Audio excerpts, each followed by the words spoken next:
चलो तो भाई केमिकल प्रॉपर्टी हेडिंग डालो, केमिकल प्रॉपर्टी हेडिंग डाल लो फटाफट।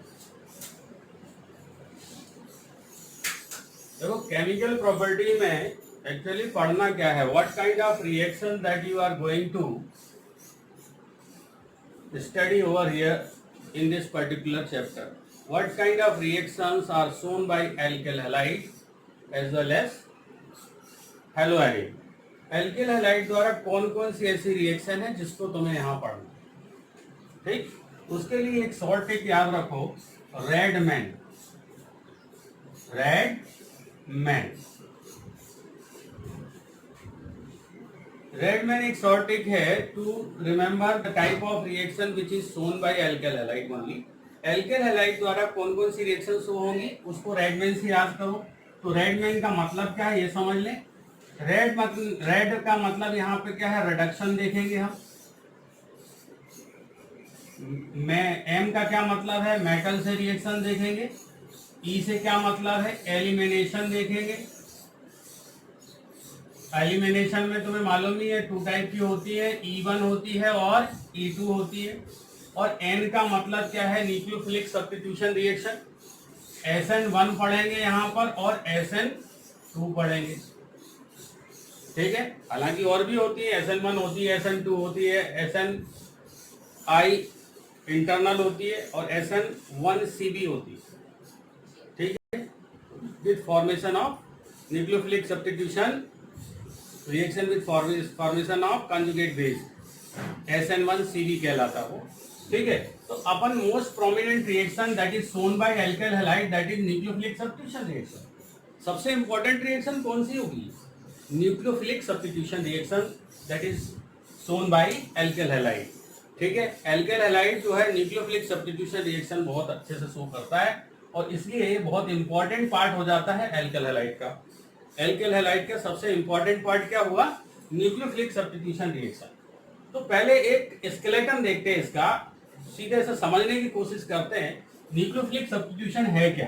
Then we will come to mechanism of the reaction, means SN1 SN2 की मैकेनिज्म हम लास्ट में कंसीडर करेंगे। पहले तो ये देख ले कि न्यूक्लियोफिलिक सब्स्टिट्यूशन क्या है, ठीक है। अब देखो हम यहाँ पे RX लेंगे, RX मतलब एल्किल हैलाइड लोगे तुम। एल्किल हैलाइड की रिएक्शन यानी इसके ऊपर अटैक कौन करेगा, ये कोई ना कोई न्यूक्लियोफाइल अटैक करेगा।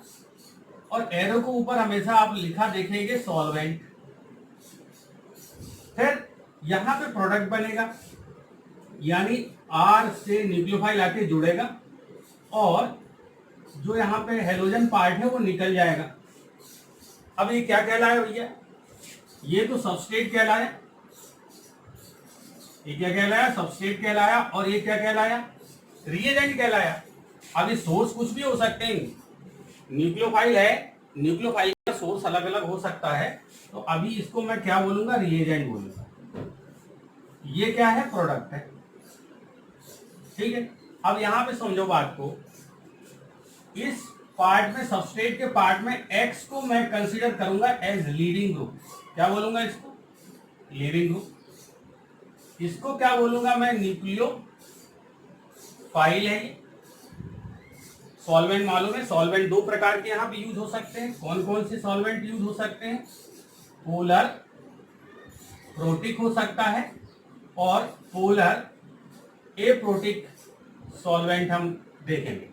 मतलब you have to consider SN1 reaction and as well as SN2, then there is a very important role of solvent there, ठीक है। in case of SN1 and in case of SN2, role of solvent is very prominent over there. That's why solvent plays important role in the reaction that is known as nucleophilic substitution reaction. तो solvent की भी बात हम करेंगे, polar कौन सा है, polar protic कौन सा है, पोलर एप्रोटिक कौन सा है, ठीक है। और ये लिविंग ग्रुप यहाँ पे आया ये, ठीक है। ये लिविंग ग्रुप निकल जाता है। मतलब क्या होता है, when nucleophile attack substrate, the leaving group which is nothing but halogen. वो क्या है, हेलोजन ही है ना। अरे एल्किल हैलाइड में क्या होगा, लिविंग ग्रुप हेलोजन होगा, फ्लोरीन होगा, क्लोरीन, ब्रोमीन, आयोडीन, यही सब जाएंगे, ठीक है। तो अब हमें फैक्टर्स को, बहुत इंपॉर्टेंट टाइप के फैक्टर्स हैं जो इस केमिकल रिएक्शन को अफेक्ट करते हैं. There are some factors which affect this particular reaction. Then we will consider one by one the factors affecting nucleophilic substitution reaction. Nucleophilic substitution reaction को जो factors affect करते हैं पहले उनकी बात करते हैं. यहाँ पे रोल किसका है? न्यूक्लियोफाइल का है. यहाँ पे रोल किसका है? लिविंग ग्रुप का भी है. यहाँ पे रोल किसका है? सॉल्वेंट का भी है.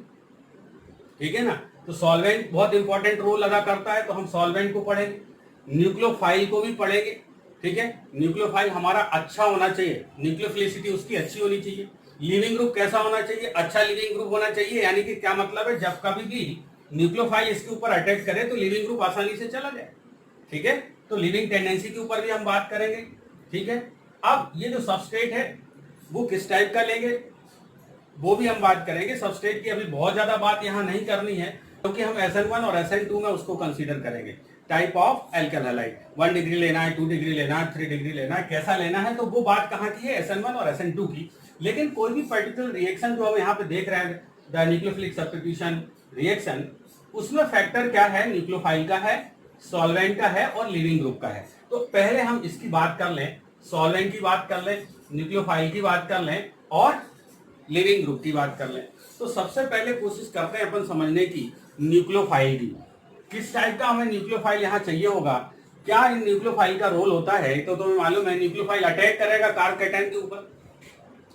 कार्बन पार्टिकल जो पोलर बॉडी है, ये तो पोलर है ना, इस पे न्यूक्लियोफाइल कैसा है? नेगेटिव स्पीसीज है. वो पॉजिटिव पार्ट पे अटैक करेगी. तो पॉजिटिव पार्ट पे अटैक कैसे करेगी यार? ये जो एक्स है मतलब हेलोजन है, हेलोजन की इलेक्ट्रोनेगेटिविटी कार्बन से अलग होगी, कार्बन से ज्यादा होगी, तो ये इधर शिफ्ट हो जाएगा, तो ये नेगेटिव हो जाएगा, तो कार्बन कैसा हो जाएगा? पॉजिटिव. तो न्यूक्लियोफाइल अटैक कहाँ करने वाला है? कार्बन के ऊपर, कार्बोकैटायन के ऊपर अटैक करेगा ना. ठीक है. क्लियर है. तो न्यूक्लियोफाइल जो अटैकिंग रिएजेंट है, अटैकिंग स्पीसीज है, वो किस टाइप की हमें लेनी चाहिए, कैसी होनी चाहिए? अच्छी होनी चाहिए, बुरी होनी चाहिए? बोलो. अच्छी होनी चाहिए ना, बोलो. ठीक है. अच्छी का मतलब क्या? जिसकी न्यूक्लियोफिलिसिटी अच्छी हो, उस टाइप के हम न्यूक्लियोफाइल यहाँ पे कंसीडर करेंगे. लेकिन SN1 और SN2 की बात है तो न्यूक्लियोफाइल हमें कैसा चाहिए होगा? वीक चाहिए होगा, स्ट्रॉन्ग चाहिए होगा, ये बात की बात है. लेकिन फिर भी न्यूक्लियोफाइल की न्यूक्लियोफिलिसिटी की हम बात करते हैं और पहले न्यूक्लियोफाइल की बात करते हैं. तो न्यूक्लियोफाइल क्या होता है ये देखते हैं. ठीक है. तो न्यूक्लियोफाइल क्या है यार, पहले बताओ मुझे, कोई भी बताओ. न्यूक्लियोफाइल बताओ क्या होता है? न्यूक्लियोफाइल का मतलब क्या समझ में आता है? You have already studied this particular thing, nucleophile, electrophile, free radical. You have already studied this particular thing in 11th class. 11th class में सब पढ़ा हुआ है. न्यूक्लियोफाइल क्या होता है, इलेक्ट्रोफाइल क्या होता है, फ्री रेडिकल्स क्या होते हैं, ये सब पढ़े ना. तो उसमें बताओ क्या होता है न्यूक्लियोफाइल. न्यूक्लियोफाइल मतलब न्यूक्लियस लविंग. अच्छा, लिख देता हूं मैं, न्यूक्लियस लविंग. ठीक है. फाइल का मतलब होता है लव, प्यार, मोहब्बत. तो न्यूक्लियोफाइल का मतलब है न्यूक्लियस लविंग है. ठीक है. अच्छी बात है. ओके. कंसीडर किया, आपका कहना मान लिया भैया. न्यूक्लियोफाइल मतलब न्यूक्लियस लविंग. मतलब ये है यार, न्यूक्लियस के पास क्या है? पॉजिटिव चार्ज है. इस पॉजिटिव चार्ज को जो भी प्यार करेगा, जो भी अटैक करेगा, जो इसके ऊपर इसकी ओर अट्रैक्ट होगा, वो नेगेटिव चीज होगी ना. होगी कि नहीं? बोलो हाँ. तो न्यूक्लियोफाइल, आज से तुम्हारे दिमाग में बात बैठ जानी चाहिए. Such species which are negatively charged and which has affection towards positive thing. जिससे मोहब्बत किससे हो? पॉजिटिव चीज से हो. अट्रैक्शन किससे हो? पॉजिटिव चीज से हो, न्यूक्लियस से हो. न्यूक्लियस लविंग इसलिए तो बोल रहे हैं. न्यूक्लियस लविंग क्यों बोल रहे हैं? पॉजिटिव चार्ज से अट्रैक्शन होता है इसका. ठीक है. तो न्यूक्लियोफाइल क्या है? Nucleophile is such species which donates lone pair to any atom and forms a sigma bond. Nucleophile क्या है? न्यूक्लियोफाइल क्या है? Kind of species negatively charge होगी यार. ठीक है. इसमें नेगेटिव चार्ज होगा, ये तो तुम्हें मालूम है, तभी पॉजिटिव के पास जाएगा. तो nucleophile is a such kind of species which donates lone pair. lone pair of electron donates. Nucleophile क्या हो सकता है? such species which donates lone pair of electrons to any atom and forms sigma bond. किसी को भी lone pair दे और उससे क्या बनाए, सिग्मा बॉन्ड बनाए, तो वो क्या कहलाएगा, न्यूक्लियोफाइल कहलाएगा। ठीक है, जैसे मान लो मेरे पास न्यूक्लियोफाइल, मेरे पास OH न्यूक्लियोफाइल है फिलहाल, समझ लो नेगेटिवली चार्ज है तो न्यूक्लियोफाइल है, और मेरे पास इस तरह से एक Cl, एक क्या है, सबस्ट्रेट है जिसके ऊपर इसका अटैक होगा। तब यहाँ पे देखो ये नेगेटिवली चार्ज हो जाएगा तो ये कैसा हो जाएगा, पॉजिटिव चार्ज, ये न्यूक्लियोफाइल यहाँ अटैक करेगा। ठीक है, ये कार्बन ही है, तो लिविंग ग्रुप है, ये चला जाएगा तो क्या बन जाएगा, OH आके जुड़ जाएगा और Cl नेगेटिव चला जाएगा। यानी न्यूक्लियोफाइल ने लोन पेयर किसको दे दिए, इस कार्बन को दे दिए। ठीक है, ये H प्लस को नहीं देगा भाई, समझ गए, वो बेस देता है। OH negative that is the nucleophile which attacks on such A species of positively charge, जो कैसी होगी, पॉजिटिवली चार्ज होगी, उसके ऊपर अटैक करेगा, उससे बॉन्ड बनाएगा, उसको लोन पेयर दे देगा। ठीक है, और सिग्मा बॉन्ड बन गया कि नहीं, ये क्या बॉन्ड है, कार्बन से ये बॉन्ड बना, कैसा है, सिग्मा बॉन्ड है। ठीक है, तो क्या हुआ, nucleophile, nucleophile such kind of species which donates lone pair and forms a sigma bond to any atom, किसी एटम से क्या हो, वो सिग्मा बॉन्ड उसको डोनेट करे और उससे क्या बना ले, सिग्मा बॉन्ड बना ले। तो यहाँ पे एक चीज और नोट करने वाली बात है, जो होती है बेस। बेस भी क्या है यार, OH नेगेटिव मानते हैं बेस है ही, तो बेस और न्यूक्लियोफाइल में क्या अंतर हुआ। ठीक है, याद करना है, ये बहुत इंपॉर्टेंट बात है। ठीक है, bear in mind what is the difference between nucleophile and base. OH can be considered as base, OH can be considered as nucleophile, nucleophile भी है और बेस भी है। तो बेस कब कहेंगे इसको, ठीक है, बेस तब कहेंगे, base is a kind of species which donates lone pair only to H plus ion।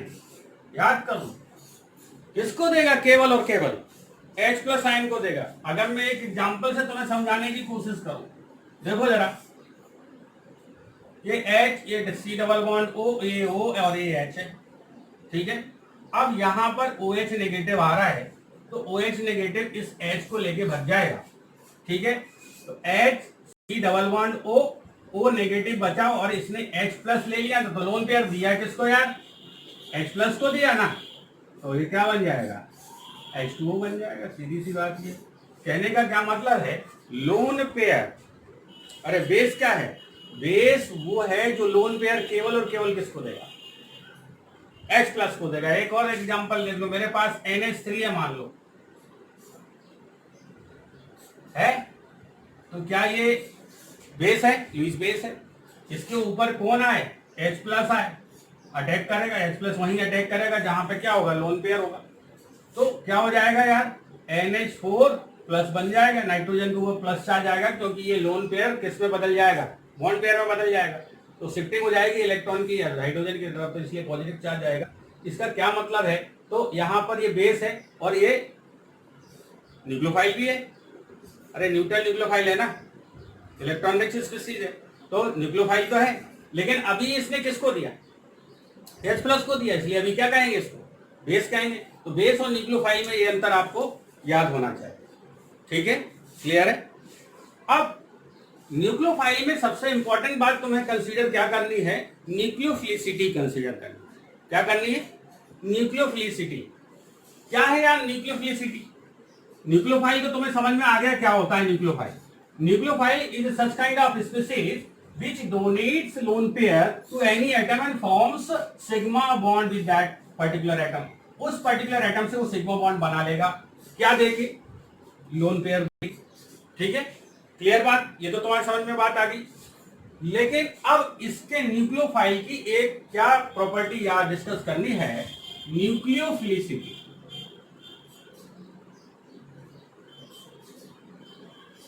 Nucleophilicity का क्या मतलब है,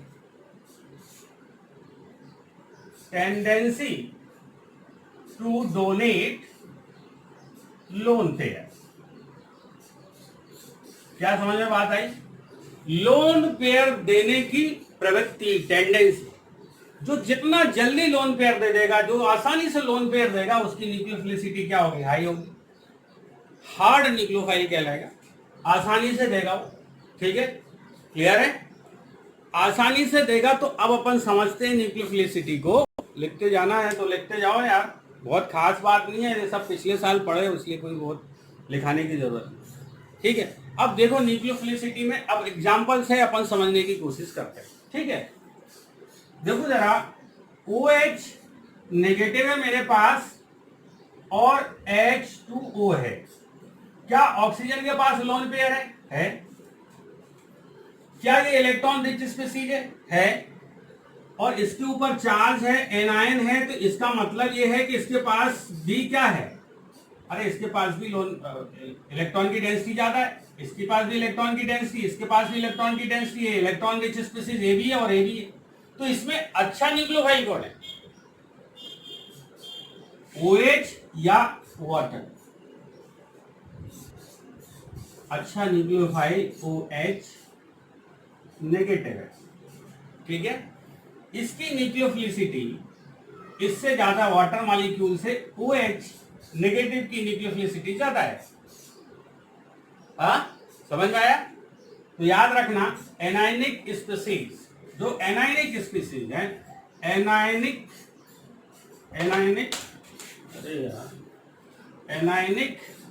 species are stronger nucleophile than neutral one।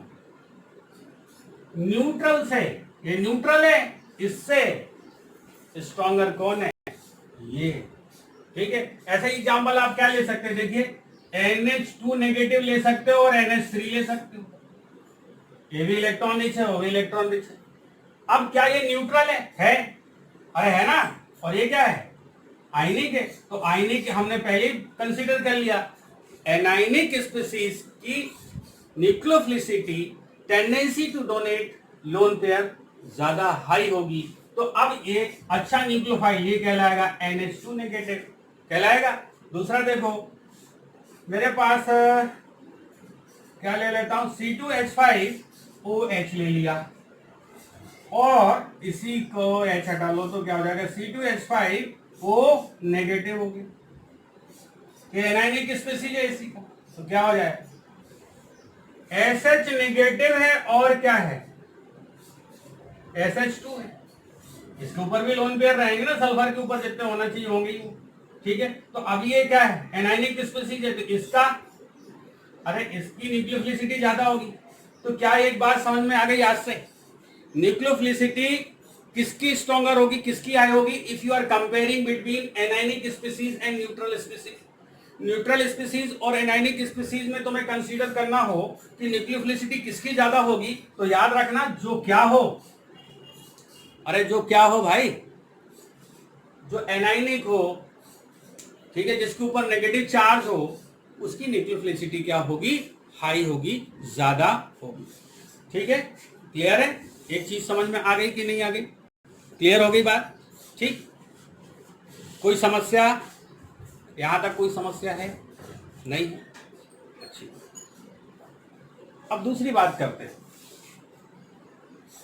अगर ऐसा ना हो, समझ रहे, अगर ऐसा नहीं है, तुम्हारे पास ऐसे न्यूक्लियोफाइल के लिए कंपैरिजन नहीं दिया जिसमें कि एक उसने न्यूट्रल दिया हो और एक उसने एनायनिक दिया हो, सभी एक जैसे ही दे दिए हो, सभी एक जैसे ही दे दिए हो, जैसे न्यूट्रल न्यूट्रल ही दे दिए। जैसे मान लो तुम्हारे पास वाटर है,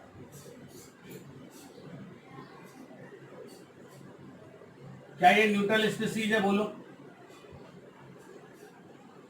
है, दोनों न्यूट्रल है। तो न्यूक्लियोफिलिसिटी किसकी होगी? किसकी ज्यादा होगी? हाँ, जल्दी बताओ। अब याद रखो, न्यूक्लियोफिलिसिटी डायरेक्टली प्रोपोर्शनल, सॉरी, इसकी साइज ज्यादा, हाँ, directly proportional to size. Size of the atom which is going to provide lone pair, जो लोन पेयर देने वाला है उसकी साइज को कंसीडर करना। और साइज को तुम कंसीडर कहां करोगे ये भी याद रखो, जब तुम पीरियड में चल रहे हो तब। अभी मैं बताता हूं, एग्जांपल देता हूं, ठीक है। तो न्यूट्रल स्पीसीज है, देखो ऑक्सीजन और सल्फर, ऑक्सीजन और सल्फर की बात करें तो ऑक्सीजन और सल्फर में किसका साइज बड़ा है? एक ही ग्रुप में जा रहा है, O और S, down the group size बढ़ जाएगा। साइज बढ़ जाएगा तो इलेक्ट्रोनेगेटिविटी कम हो जाएगी, इलेक्ट्रोनेगेटिविटी कम हो जाएगी तो इलेक्ट्रॉन देने की टेंडेंसी बढ़ जाएगी, इलेक्ट्रॉन लेने की टेंडेंसी घटेगी, देने की बढ़ेगी ना, ठीक है। तो साइज इसका बड़ा है तो ये क्या हो जाएगा, ये अच्छा न्यूक्लियोफाइल हो जाएगा कि नहीं। तो साइज पे भी ध्यान रखना, ठीक है, क्लियर है। किस पे ध्यान रखने वाली बात हो गई, अब साइज पे, ठीक है, ओके, अच्छी बात। अब देखो दूसरा एक एग्जांपल लेते हम।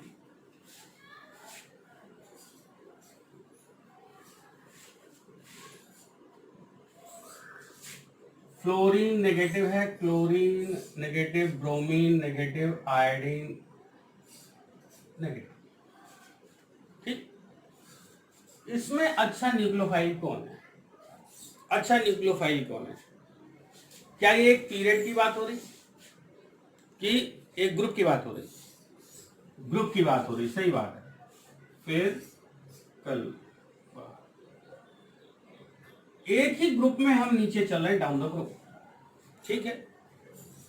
अगर दूसरा देखना है तो मैं एक ही ग्रुप के वाला अलावा देखना है, पीरियड में देखना है, तो CH3 negative, NH2 negative, OH negative, F negative ले लिया। देखो मैं दो जगह अपन बात कर रहे हैं।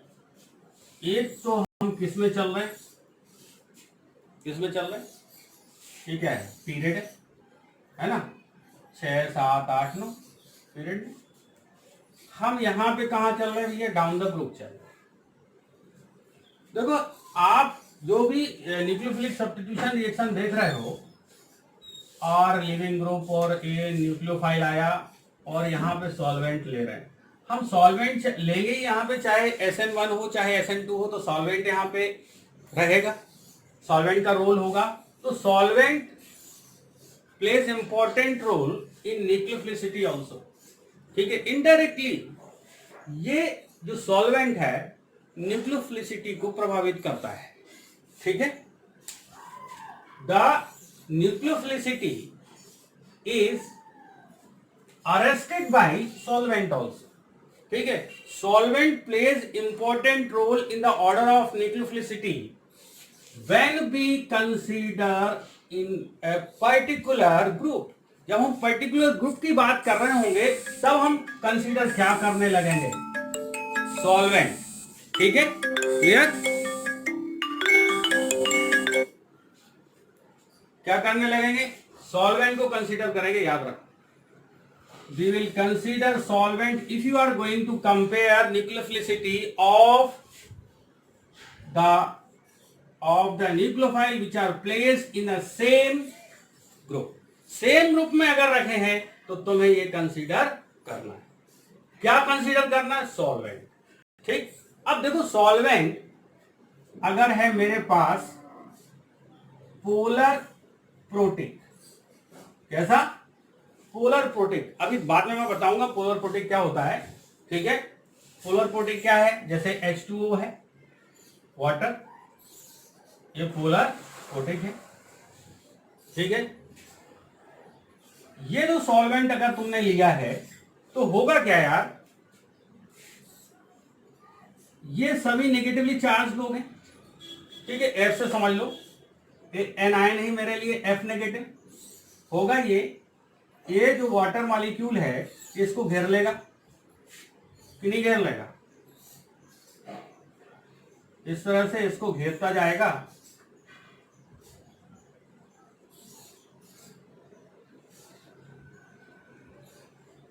तो यहां पे एक प्रकार का बॉन्डिंग बनेगी, इससे हाइड्रोजन बॉन्डिंग कहेंगे, और ये क्या हो जाएगा, सील्ड हो गया है। F negative ion, that is what nucleophile for अस जिसको हम न्यूक्लियोफाइल कंसीडर कर रहे थे, now it has been surrounded by water molecule. Water molecule से सराउंड हो गया, सराउंड हो गया तो हैवी को इसकी मोबिलिटी क्या हो जाएगी, कम हो जाएगी। दूसरी बात, इसकी लोन पेयर देने की टेंडेंसी खत्म हो जाएगी, ठीक है। लोन पेयर डोनेट करने की स्थिति में ही नहीं रहेगा क्योंकि ये घिर गया चारों तरफ से, ठीक है, क्लियर है। तो ये मूव नहीं कर पाएगा, तो न्यूक्लियोफिलिसिटी इसकी क्या हो जाएगी, लीस्ट हो जाएगी, ठीक है, क्लियर है। तो न्यूक्लियोफिलिसिटी अगर हम किस में कर रहे हैं, इसमें कंसीडर कर रहे हैं,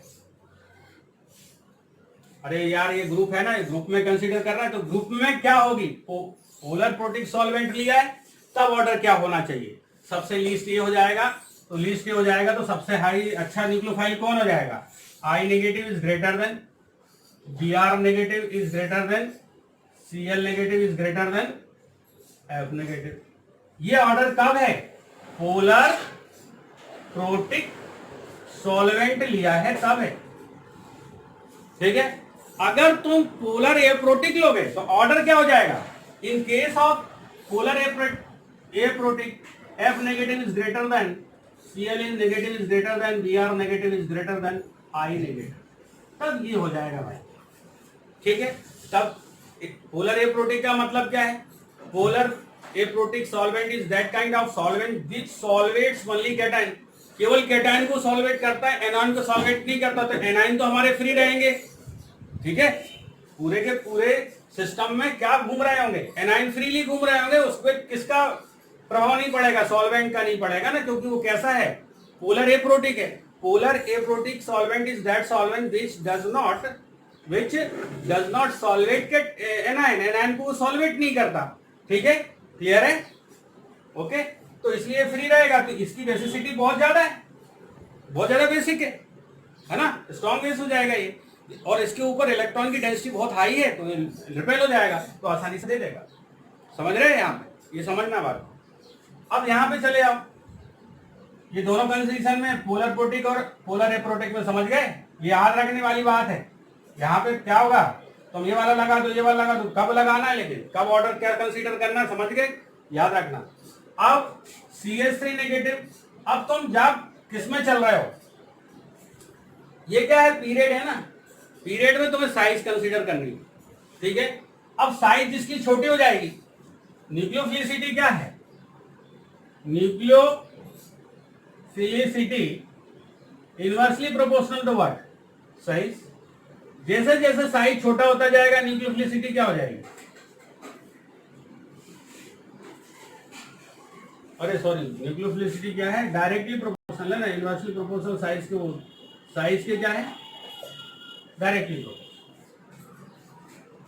साइज बड़ा, न्यूक्लियोफिलिसिटी अच्छी, और यहीं पे एक कंसीडर होता है इनवर्सली प्रोपोर्शनल इलेक्ट्रोनेगेटिविटी, इलेक्ट्रोनेगेटिविटी और अच्छी समझ में आ जाएगा उससे, ठीक है। अब देखो ये सबसे ज्यादा इलेक्ट्रोनेगेटिव हुआ, यहाँ पर हुआ, इसके इलेक्ट्रॉन देने की टेंडेंसी क्या हो जाएगी, कम, ठीक है, क्लियर है। साइज छोटा, इलेक्ट्रॉन देने की टेंडेंसी क्या हो जाएगी, कम, ठीक है, क्लियर है।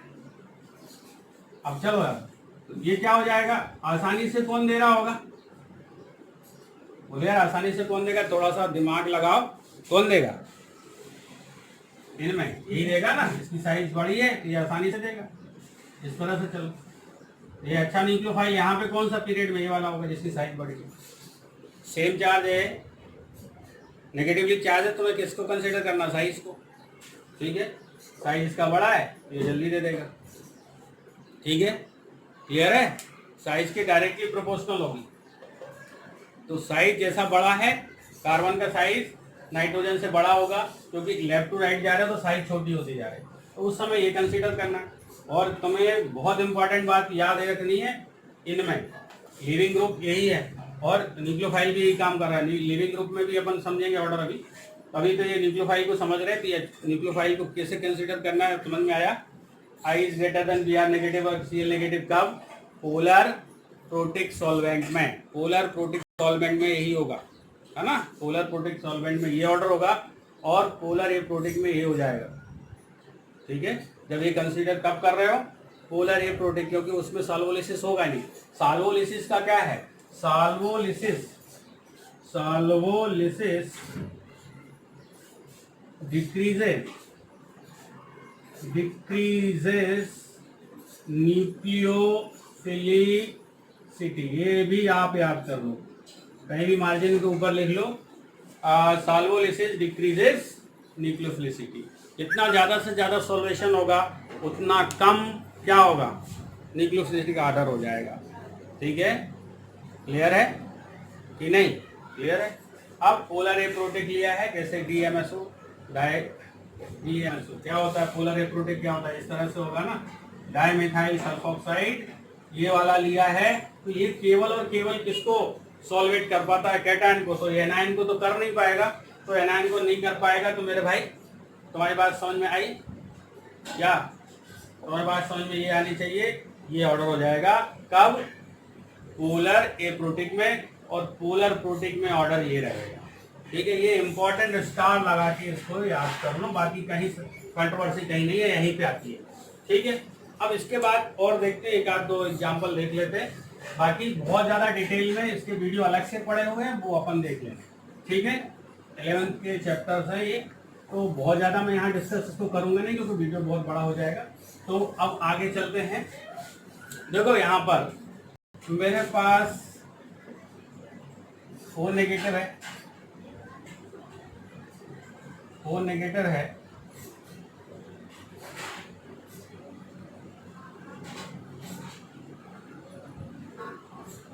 ये देखो, ये मेरे पास निकलो भाई, ये लीस्ट बेसिक है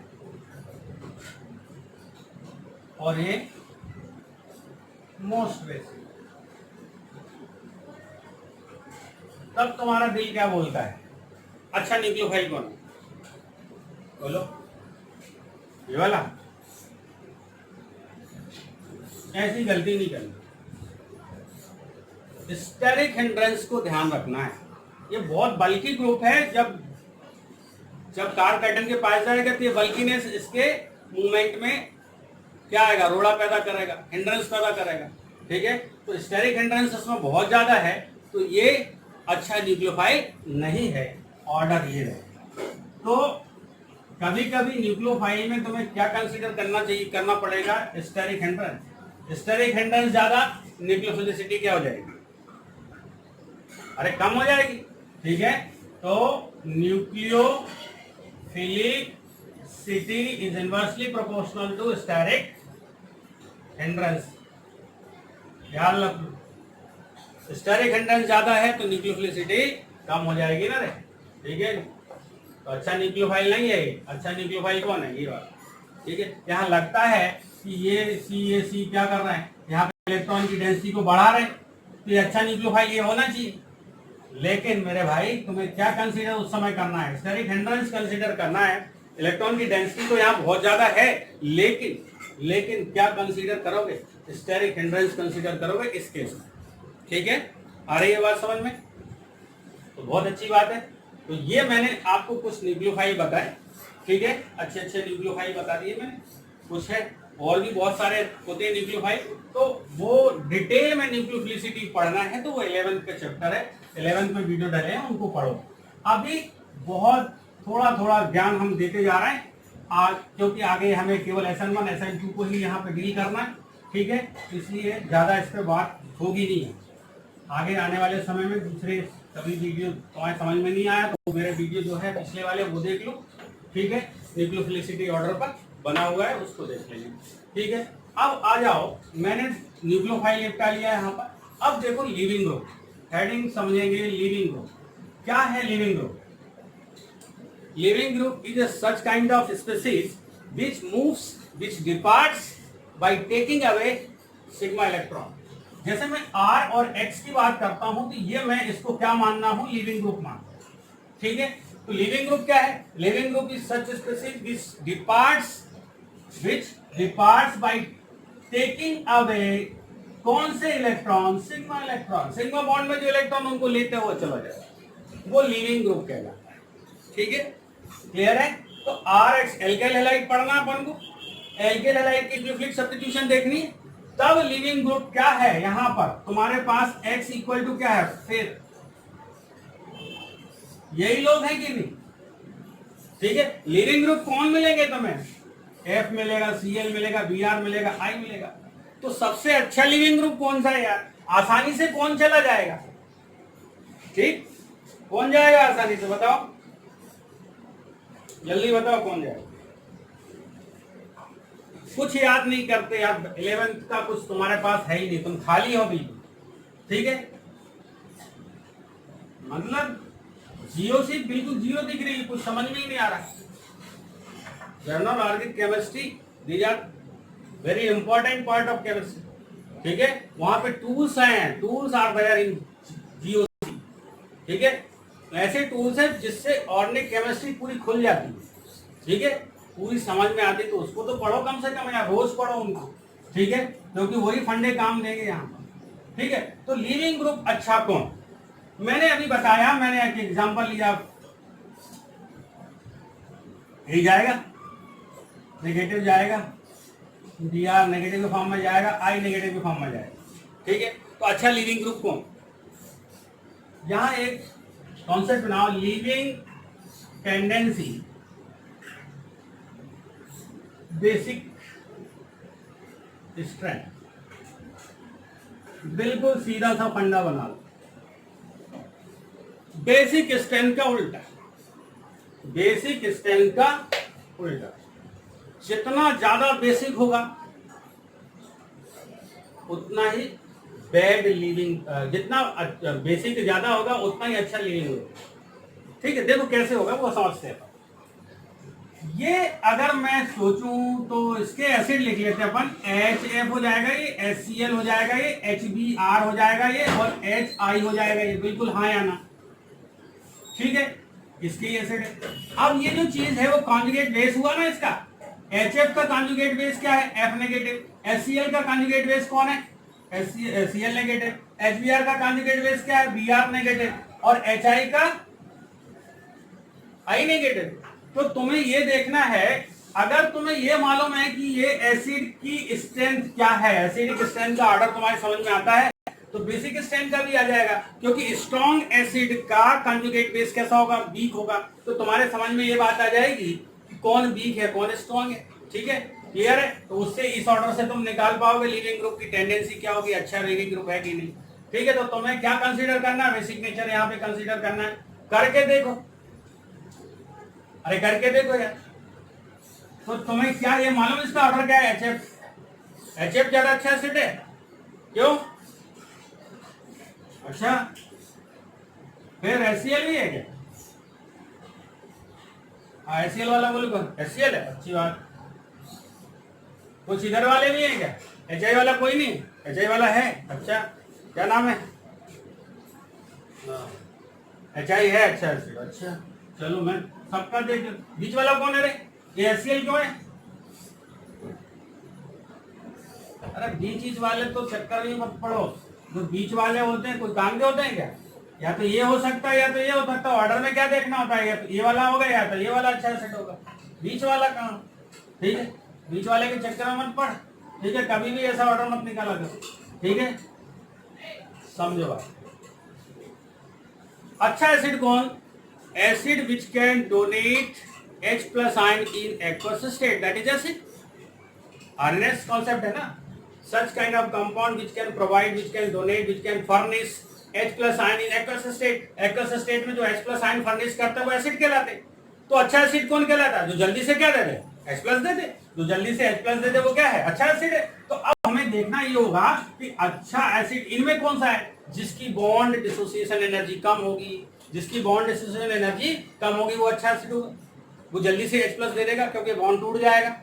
अरे बोलो हाँ, H और I के बीच में बॉन्ड है ना, तो जल्दी से बॉन्ड टूटे, किसका बॉन्ड टूटे, अब देखना पड़ेगा किसका टूटे, जिसका बॉन्ड जल्दी टूट जाएगा जल्दी, और किसका टूट जाएगा, जिसकी बॉन्ड डिसोसिएशन एनर्जी कम होगी, तो किसकी होगी, जिसकी बॉन्ड लेंथ ज्यादा होगी, ठीक है कि नहीं। अब बॉन्ड लेंथ कैसे तुम पता कर पाओगे, ये 1s और ये क्या है 2p के बीच में बॉन्ड है, ये 1s और ये 3p के बीच में बॉन्ड है, ये 1s ये 4p के बीच में बॉन्ड है, ये 1s और 5p के बीच में बॉन्ड है, तो बॉन्ड की अगर हम देखें, ये H मान ले तो ये F मान ले, ये H मान ले तो ये Cl मान ले, ये H मान ले तो ये क्या मान ले, Br, और ये H मान ले तो ये क्या होगा, I होगा। ये F है, ये Cl है, ये Br है, ये I है। ठीक है, अरे समझो बस, और कुछ नहीं। नीचे जाने पे डाउन द ग्रुप होता क्या है, साइज बढ़ता है, बढ़ गया साइज, ठीक है, बढ़ जाएगा साइज, तो ये बॉन्ड लेंथ क्या बढ़ेगी यार, बढ़ जाएगी।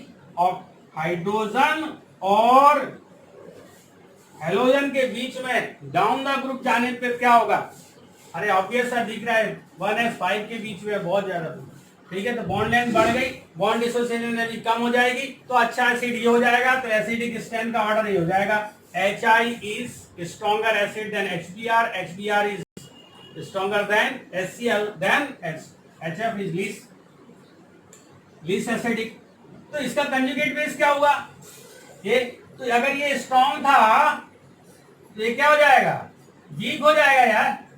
सबसे वीक कौन है, सबसे वीक है ये, सबसे स्ट्रॉन्ग है, तो इसका कंजुगेट बेस सबसे वीक होगा, तो ये ऑर्डर हो जाएगा कि नहीं हो जाएगा, हो जाएगा। अब तुम इस फॉर्मूले इसको देख लो, जिसकी बेसिक स्ट्रेंथ कम होगी वो सबसे ज्यादा अच्छा लिविंग ग्रुप होगा।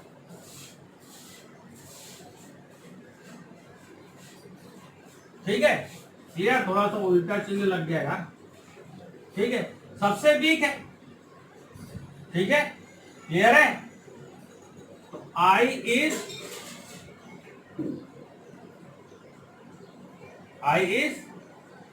weaker than क्या, Br negative is weaker than क्या, Cl नेगेटिव weaker than क्या, तो सबसे स्ट्रॉन्ग बेस क्या हुआ, F नेगेटिव।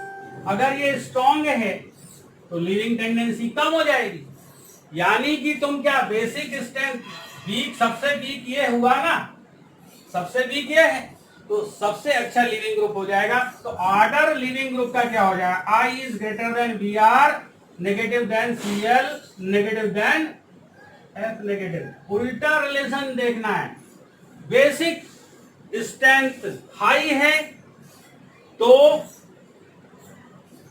बहुत ज्यादा, अरे यार ये लीस्ट बेसिक होगा ना, ये अगर लीस्ट बेसिक है तो अच्छा लिविंग ग्रुप है, जल्दी चला जाए, ठीक है। सबसे कम बेसिक यही है, ठीक है, बेसिसिटी कम, लिविंग टेंडेंसी ज्यादा, लिविंग टेंडेंसी ज्यादा, ये कम है, बेसिक स्ट्रेंथ कम है तो लिविंग टेंडेंसी क्या हो जाएगी, ज्यादा, तो अच्छा लिविंग ग्रुप कहलाएगा।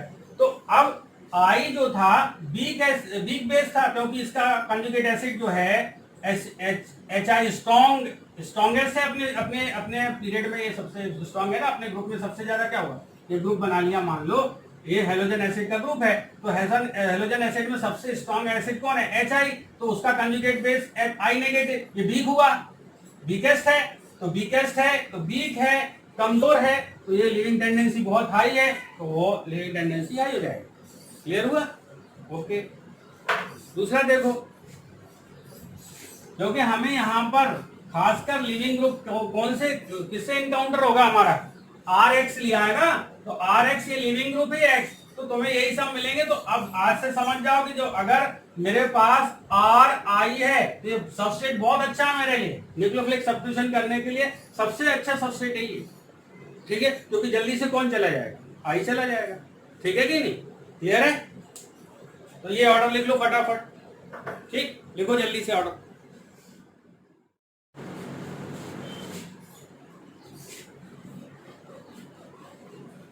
एक ऑर्डर और देखेंगे, leaving tendency is directly proportional to stability variable.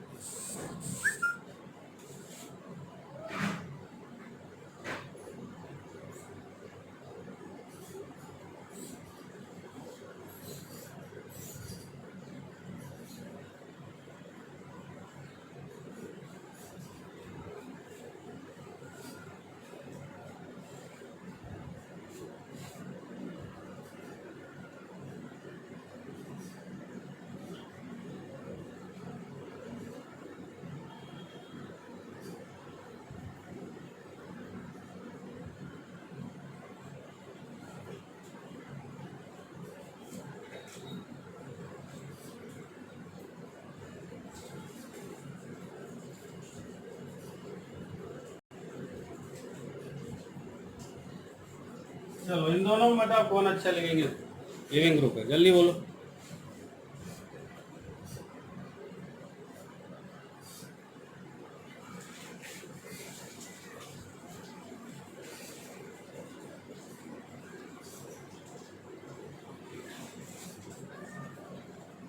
ये सल्फोनिक एसिड है और ये बेंजोइक एसिड है। तो सल्फोनिक एसिड क्या होगा, ठीक है स्ट्रॉन्ग। और एक और example O negative phenoxide. Order क्या होगा अगर इसको ए और ये बी और ये सी। देखो अगर इसका हम एसिड बनाएंगे तो ये क्या बनेगा यार, ए एच बनेगा, ये एच बनेगा और यहाँ पे एच लगा तो ये फिनॉल बना। ठीक है एसिड तो नहीं है वो फिनॉल है, लेकिन एसिडिक नेचर का होता है। ठीक है अब सबसे स्ट्रॉन्ग एसिड इसमें कौन सा है, ये है।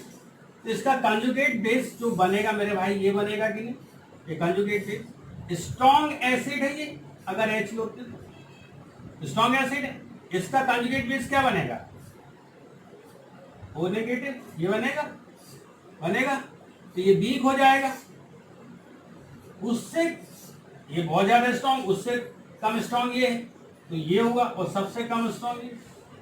ठीक है तो ऑर्डर क्या हो जाएगा लिविंग का, B is greater than A is greater than C. लिख लो जी। अगर इसी केस में अब और देखते हैं अपन,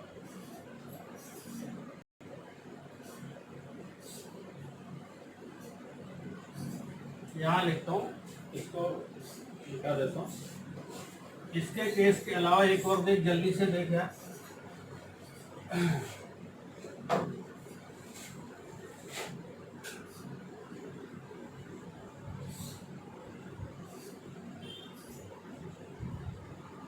CS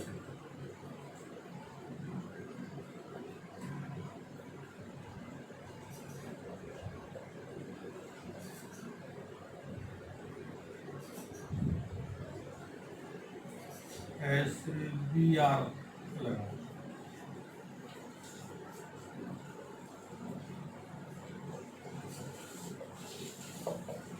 अब यहाँ पे क्या ले रहे हैं, NO2। अब इसमें लिविंग टेंडेंसी बताओ। देखो ये जो आयन है वो अगर स्टेबल हो रहा है किसी भी कारण से, तो स्टेबिलिटी की न्यूक्लियोफिलिसिटी क्या हो जाएगी, डायरेक्टली प्रोपोर्शनल है। तो सबसे ज्यादा स्टेबल कब हो सकता है, तो याद रखो माइनस को माइनस स्टेबलाइज करता है, माइनस को माइनस स्टेबलाइज करता है। यहां पर देखो CH3 है, CH3 है तो प्लस I है और ये प्लस Hb है। ठीक है ये माइनस I है और ये माइनस M है। ठीक है अब माइनस इंडक्टिव इफेक्ट, ये क्या मीजोमेरिक इफेक्ट है, तो ये सबसे ज्यादा प्रोमिनेंट होता है। तो सबसे ज्यादा स्टेबल आयन इसमें हो रहा है इस केस में। तो अगर ये C है, ये B है और ये A है, तो माइनस को माइनस स्टेबल करता है। तो ऑर्डर क्या हो जाएगा, C is greater then B is greater then, अगर बोलो ये ऑर्डर हो जाएगा। ये भी याद रखो। और इसको क्या बोलते हैं यार, टॉसिल बोलते हैं इसको। बहुत अच्छा लिविंग ग्रुप कहलाता है। ठीक है बहुत अच्छा। अगर तुम्हारे पास कैसा है, ये कोई तुम्हारे पास NH2 दिया हुआ है और ये तुम्हें OH नेगेटिव दिया हुआ है, OH दिया है मान। अब मुझे बताओ अच्छा लिविंग ग्रुप कौन सा है, NH2 है कि OH है, जल्दी बोलो। हाँ फिर वही बात कहानी हुई है यार। और ये किस फॉर्म में जाएगा, NH2 के फॉर्म में जाएगा और ये किस OH नेगेटिव में जाएगा। साइज किसकी बड़ी है,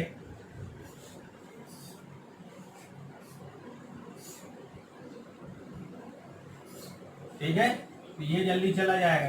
ये बेटर लिविंग OH नेगेटिव और NH2 नेगेटिव है तो साइज कंसीडर कर लो। ठीक है इसकी साइज क्या है, हाँ अगर हम बात करें सॉरी कौन की बात, ऐसा समझो कौन नाइट्रोजन हो जाएगा, ऑक्सीजन हो जाएगा और 7 8 9, ज्यादा इलेक्ट्रोनेगेटिव है, साइज सबसे छोटा, साइज सबसे छोटा, इधर जाने पे साइज क्या हो रही, छोटी हो रही है। तो अब मुझे बताओ, अब समझ में आ गया होगा, जिसकी साइज छोटी है, ठीक है, सेटेलाइट ये है, इसको इलेक्ट्रॉन लेके भरना है, इसको इलेक्ट्रॉन लेके भरना है ना, इसको NH2 और इसमें से OH नेगेटिव में से। अब साइज के हिसाब से कंसीडर करो, थोड़ा देर सोचिए।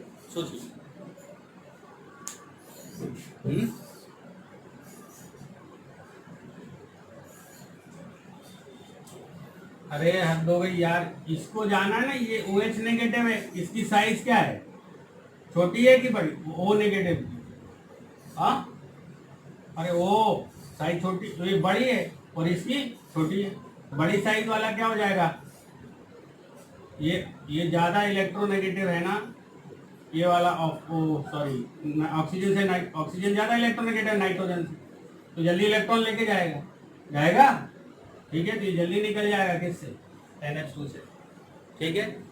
अगर कहीं पे ऐसा हो N2 दिया हो और तुम्हें NH3 दिया, तो हमेशा क्या होगा, N2 जल्दी निकलेगा, ठीक है, क्योंकि ये गैस बन रही ना, ये गैस और स्टेबल गैस है, ठीक है, जल्दी से ये निकलेगा, ठीक है।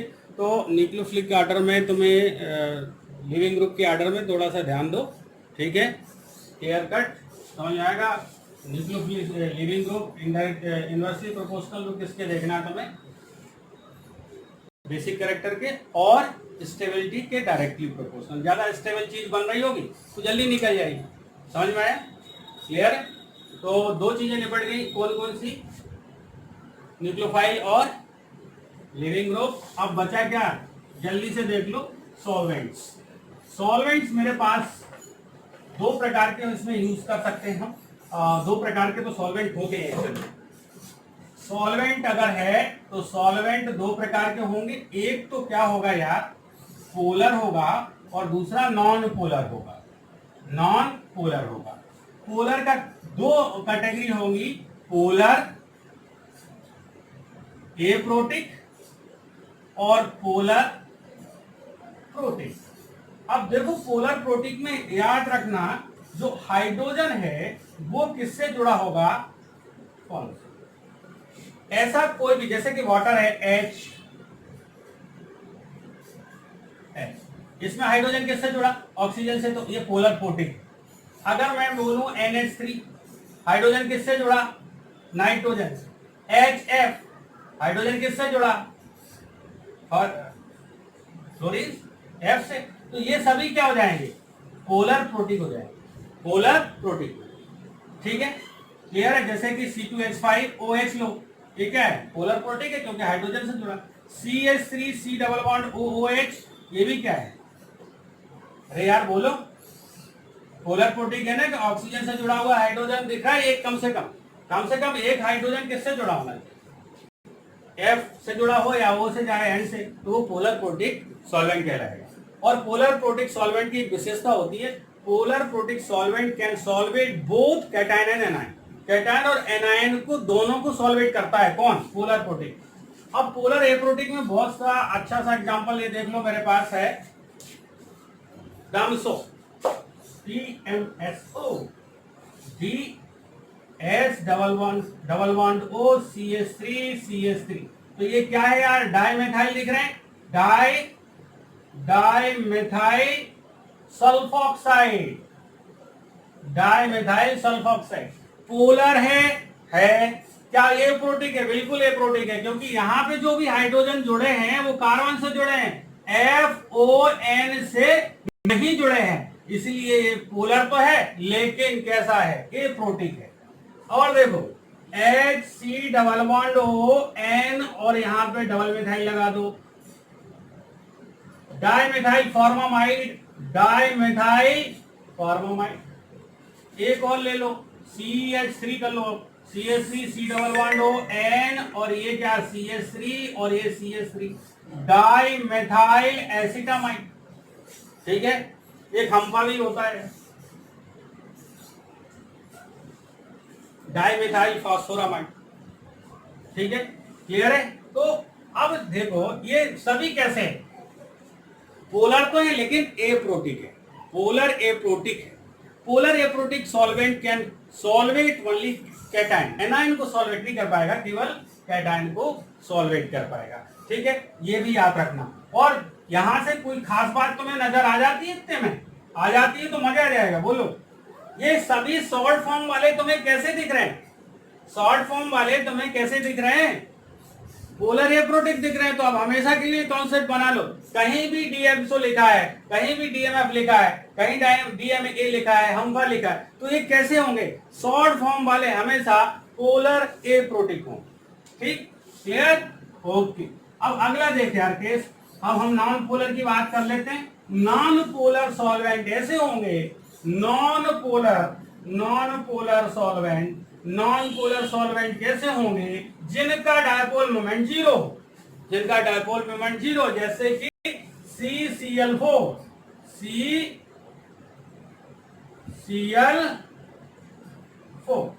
इनका डायपोल मोमेंट, ये 11 क्लास की बात हो रही, डायपोल मोमेंट जीरो होता है क्योंकि ये दो फोर्स लग रहा है, इसके अपोजिट ये लग रहा है, इसके रिजल्टेंट फोर्स ये एक दूसरे को क्या नलीफाई करते हैं। ठीक है, तो रिजल्टेंट फोर्स एक दूसरे को नलीफाई करते हैं, इसलिए डायपोल मोमेंट क्या है? जीरो। ठीक है, तो कैसा हुआ, कैसा होगा? अरे यार नॉन पोलर होगा, डायपोल मोमेंट जीरो है। बेंजीन नॉन पोलर है।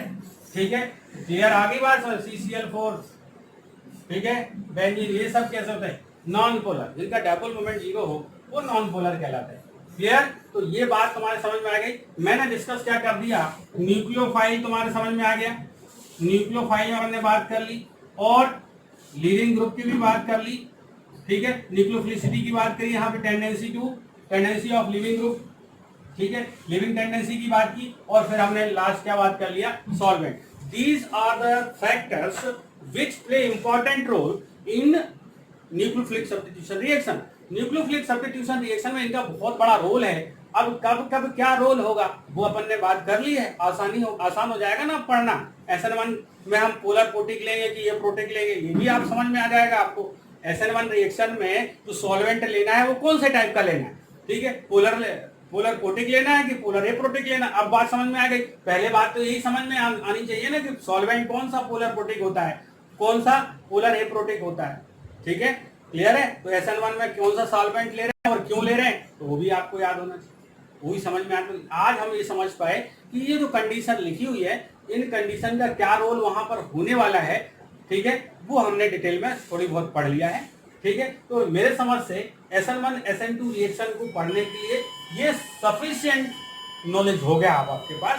तो नेक्स्ट बात हम करेंगे SN1 और SN2 रिएक्शन की, जो बहुत मजेदार है। इतनी मजेदार रिएक्शन है कि एल्काइल हैलाइड की सबसे इंपॉर्टेंट पार्ट क्या है? SN1 SN2 sir nucleophilic substitution reaction ही।